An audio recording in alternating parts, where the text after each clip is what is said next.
It's not cheating if nothing happened, she said when I found texts planning to meet her ex at a hotel this weekend. I didn't argue. Just said, okay, and went to bed. She thought that was the end of it. It wasn't.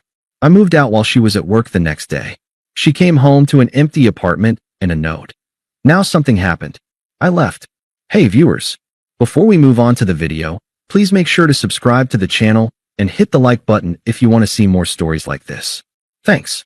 The steam from the bathroom wrapped around me like a ghost as I stood there, holding her phone. I hadn't been looking for it. A notification had lit up the screen, face up on the coffee table where she'd left it. Mike, can't wait for Saturday. Harbor Suites. Room 412. I'll be thinking about you. The blood in my ears made a sound like static.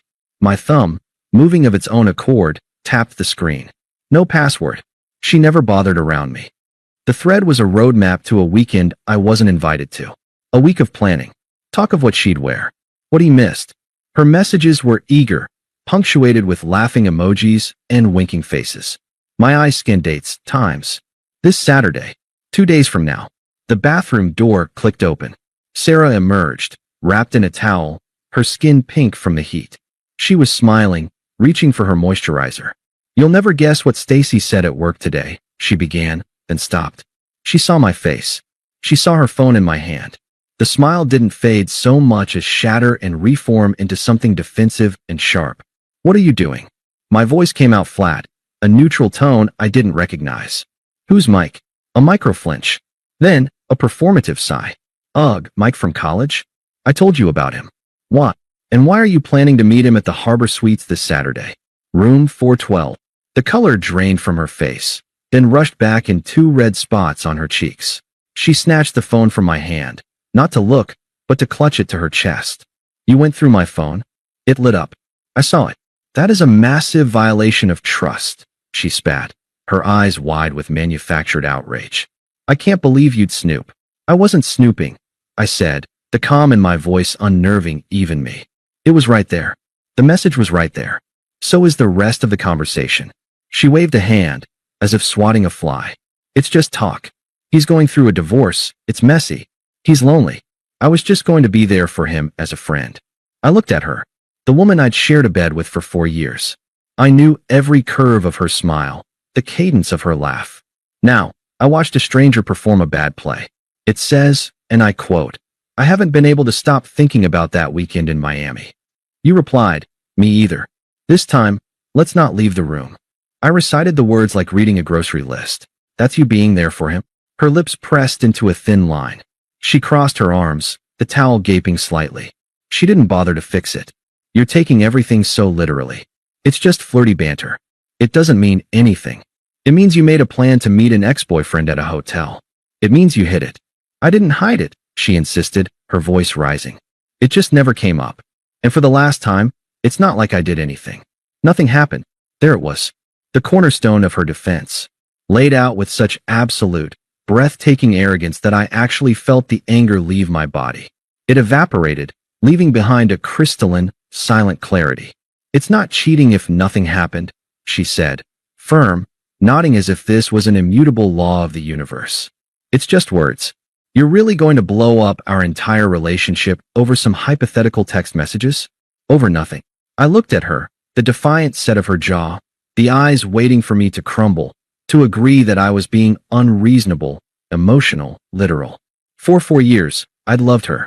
I'd planned a future in my head, a future with her at the center.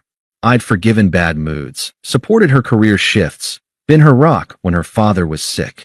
And here she stood, reducing a calculated betrayal to a semantic debate. The love I felt didn't break. It didn't even hurt. It just switched off, like a light in an empty room. I took a slow, deep breath. The static in my ears was gone. Everything was quiet. Okay, I said. It wasn't a sigh of defeat. It wasn't a grunt of anger. It was a simple, final acknowledgement. A period at the end of a sentence. She blinked. The defiance flickered, replaced by confusion, then a dawning, smug satisfaction. She mistook my clarity for capitulation. She thought I'd seen the flawless logic of her lie. The tension melted from her shoulders. A small, victorious smile touched her lips. Good, she said, her voice softening back into its normal tone.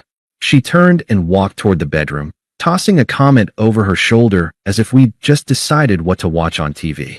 Can we order Thai for dinner? I'm starving. I didn't answer. I walked to the window and stared out at the deepening twilight. I heard the hairdryer start in the other room. Okay. The plan began to form in my mind, not as a rage-fueled fantasy, but as a simple, practical to-do list. A mental inventory of what was mine. The location of my important documents. The number for a 24-hour moving service I'd seen on a truck once. The balance of our joint account, mostly my money, as it happened. The emotional storm was over. The cleanup would be clinical, and it would be absolute. I went to the bedroom. She was at the vanity, blow-drying her hair, humming. She caught my eye in the mirror and gave me that smile again, the one that said, "See? That wasn't so hard." I got into bed, fully clothed, and turned my back to her. I didn't toss and turn.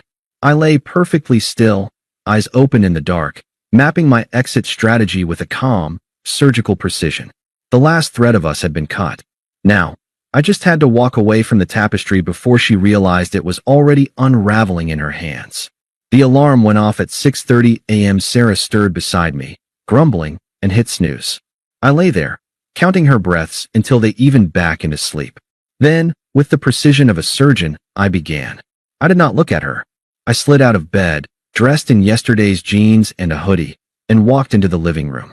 The first thing I did was take a photo of the note I'd written hours ago in the dark, propped against her favorite mug on the kitchen counter. A digital timestamp. Proof for myself, more than anyone, that I had done this calmly. That I meant it. I opened my laptop at the dining table, the one we'd bought together at a flea market. I found the website for Metro Movers, anytime, anywhere, and clicked the 24/7 chat. Me, need 2 movers in a mid-size truck for a 2-hour job today, starting ASAP. 1-bedroom apartment, just a few large items. Agent, we have a crew available at 9 a.m. Me, I'll pay a 50% premium for a crew at 8 a.m. Agent, give us 20 minutes. I transferred the deposit without a flinch. Money was just a tool for freedom now. Then I packed. I worked not with grief, but with a focused, sterile efficiency. I took the 2 large suitcases from the top of the closet and filled them with my clothes, my shoes, my winter coat. I left the sweater she'd knitted me, badly, 2 Christmases ago draped over the chair. I emptied my bedside drawer, passport, birth certificate, social security card, the watch my dad gave me. I left the silly photo booth strips from a friend's wedding. From the living room, I took my PlayStation and my laptop. I left the TV we'd bought together, the throw pillows she'd picked out, the bookshelf that held mostly her novels. From the kitchen, I took only the high-end chef's knife I'd bought for myself and my favorite coffee mug, a plain, black one. I left the fancy espresso machine we'd saved for, the one she used every morning. I left the coffee maker, too. Let her buy her own. The movers arrived at 8:05, 2 bored-looking guys named Luis and Dave. I directed them with quiet, short sentences. That desk. Yes, just the plain one. Not the white one. The guitar case and the amplifier, please. The gray filing cabinet. That's it. They loaded my life into the truck in under 40 minutes. The apartment looked lopsided. Not empty, but wrong, like a smile missing key teeth. It was a violation of the life we'd curated, and the sight of it filled me not with sadness, but with a grim sense of correctness. I did one last walkthrough. The bathroom. My razor was gone from the counter. My towel was missing from the rack. The bedroom.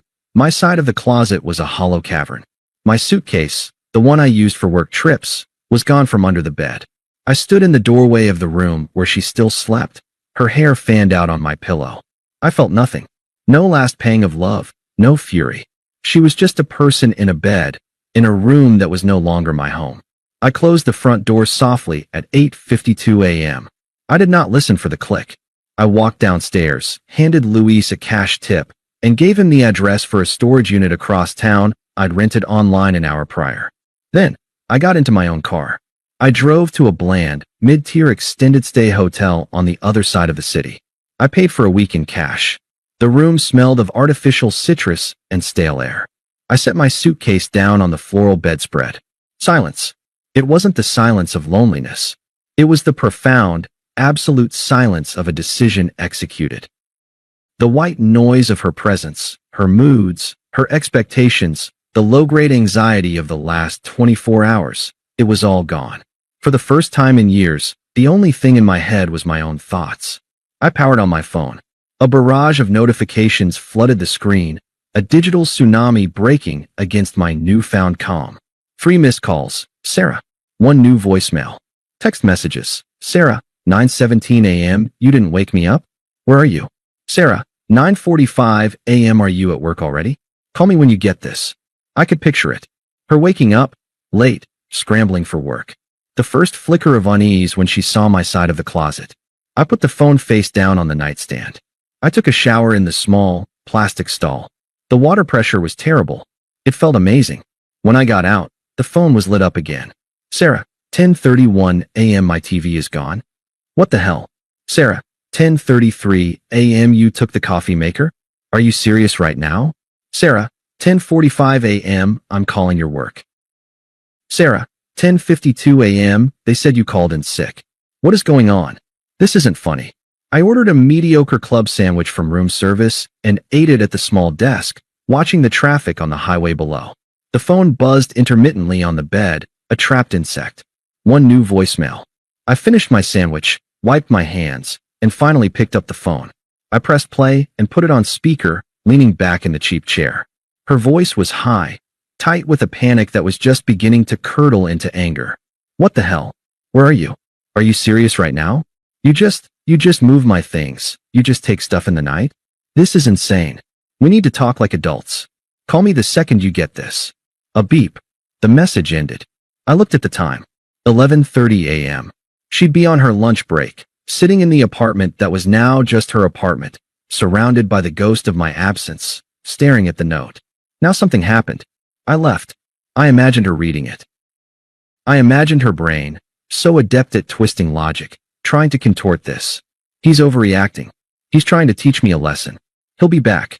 But the missing furniture, the empty closet, they were facts too solid for her semantics. For the first time, her words had met an action they couldn't explain away. I powered the phone off completely. The room was silent again. I lay down on the bed, the stiff sheets unfamiliar against my skin. I closed my eyes. I didn't sleep, but I rested in a way I hadn't in years. There was no argument to rehearse, no hurt to nurse, no confusion to untangle. There was only the quiet, irrevocable truth of what I had done. The first move was complete. The game, for me, was already over. She just didn't know she was playing alone. For 3 days, I lived in the sterile bubble of the hotel room. I didn't turn my phone on. The silence was an active project, and I cultivated it.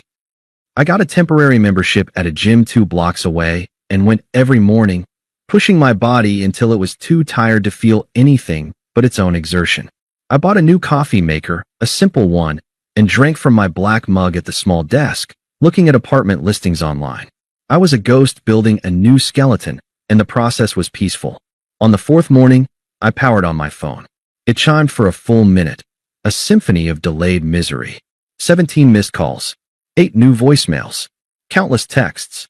I listened to the voicemails in chronological order, my face impassive. Voicemail 1, day 1, 12:15 p.m. panic. Okay, you've made your point. This isn't funny anymore. Where are you? Call me. Voicemail 2, day 1, 6:47 p.m. anger. My mom is freaking out. My friends think you're a psycho. You can't just abandon shared responsibilities. The rent is due next week. You call me right now. Voicemail 3, day 2, 10:03 a.m. confusion. I went to Mike. I told him what happened.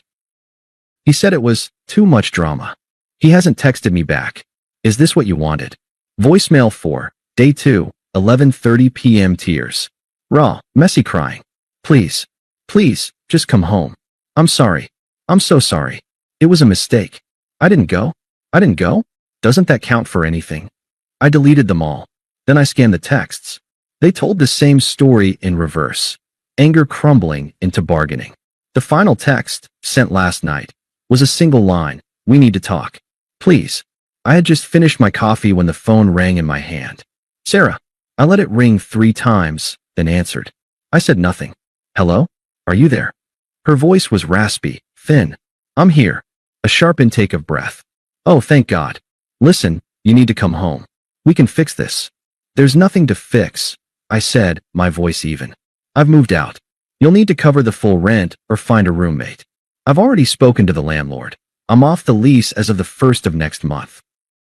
He has my forwarding information for the security deposit. The silence on her end was stunned. She hadn't expected logistics. She'd expected emotion. You talked to the landlord?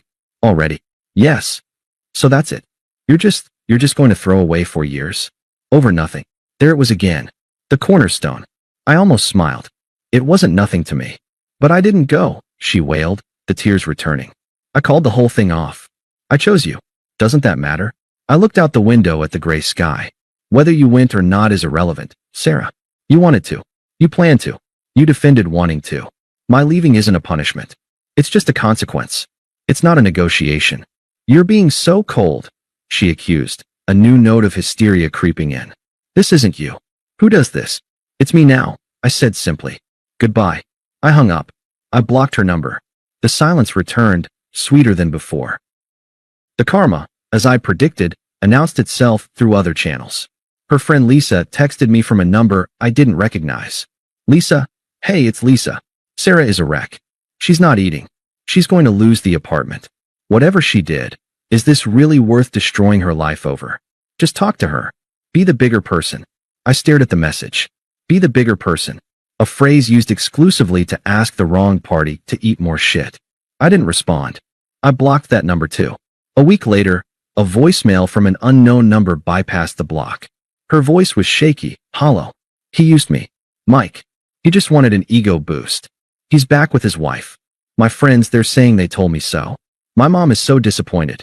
I have to move in with my cousin because I can't afford the place alone. Please. I need you. I'll do anything. You win, okay? You win. I deleted it. You win. She still saw it as a game with a score, not a bridge she'd burned. I found an apartment. A modern one-bedroom with a view of the river. I bought new furniture, piece by piece, choosing only what I liked. I immersed myself in work, and my boss, noticing the sudden, focused output, put my name forward for a major project. I started going out with colleagues, relearning how to have conversations that didn't revolve around someone else's emotional weather. 6 months dissolved. Sarah became a memory with the emotional weight of a textbook fact. The hurt was archived. Then, a text from an old mutual friend, Kyle, who'd always been decent. Kyle, hey man, hope you're good. FYI, Sarah knows you'll be at the Oak Barrel for Jake's thing tomorrow. She might show. Thought you should know. I replied, thanks for the heads up. I wasn't worried. I felt nothing.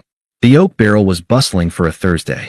Jake was holding court at a large table, surrounded by friends from different chapters of life.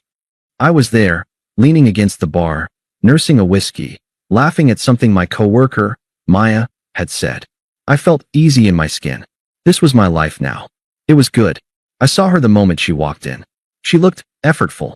Her hair was styled a new way, her dress a little too dressy for a pub, her makeup perfect but thick. She scanned the room, her eyes landing on me. There was a desperate hope in them that flickered and died when she saw my expression, a polite, blank slate. She weaved through the crowd. I didn't look away. I just waited. Hey, she said, stopping a few feet away. She smelled of a familiar, expensive perfume. Hello, Sarah. You look really good, she said, the words tumbling out. Healthy, successful, at peace. All the things she wasn't. Thanks. I didn't return the compliment. I took a sip of my drink. The silence stretched, screaming at her. She took a sharp breath. I've been in therapy. For months now. That's good, I said, the way you'd acknowledge a stranger's claim about the weather. It is. It's made me see everything. So clearly. What I did with Mike, the text, it wasn't about you. It was a cry for help. I was insecure. I was lost. I never, ever meant to actually lose you. Her eyes were wide, glistening with manufactured sincerity. It was a rehearsed speech. Then, the kicker, delivered with a fragile smile. I didn't cheat, you know. In the end, I almost laughed. There it was. The final, clinging thread of her narrative. Even now, even after all of it, she needed to win the semantic argument. I set my glass down on the bar with a soft click. I looked at her, really looked, and saw only a person who had once been important. There was no charge left, not even negative. I believe you that you're working on yourself, I said, my voice calm and clear. That's good for you. But it has nothing to do with me. She flinched.